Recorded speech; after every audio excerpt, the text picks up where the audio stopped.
probeer om my goed te steel. Wel, dis nie baie gaaf nie. Met sulke maniere behoort ek jou net uit te skop.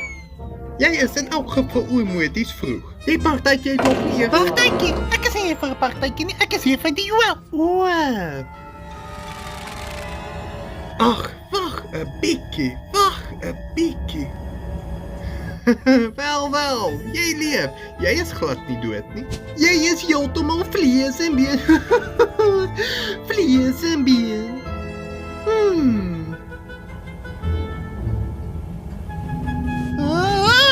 Goed, jy het my vlek gedraai. Jy het daarom al hierdie pad gekom. Dit sou onbeskof van my wees om jou weg te wys, sou dit nie? Jy het self jou +1 saamgebring. Sit my neer. Ek het jou gesê ek is nie hier vir een of ander simpel partytjie nie.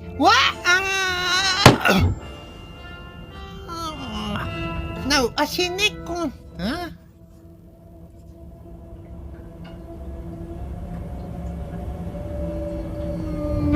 O, jou entoesiasme inspireer my. Daar is egter een simboliese fooi om by my partytjie in te kom.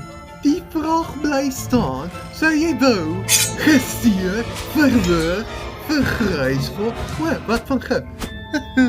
Dis altyd 'n goeie een. Waarvan praat jy? Jy verwag nie om so by ons aan te sluit nie, né? Met daardie lagtige sterflike liggaam wat aan jou vasklou soos 'n bloedsuier? Nee, dit sal nie doen nie. Maak dis jou keuse. Ek sal die daad gratis doen en dan kan die pret begin. Goed, wat van geneem van die bogenoemde nie? Geen?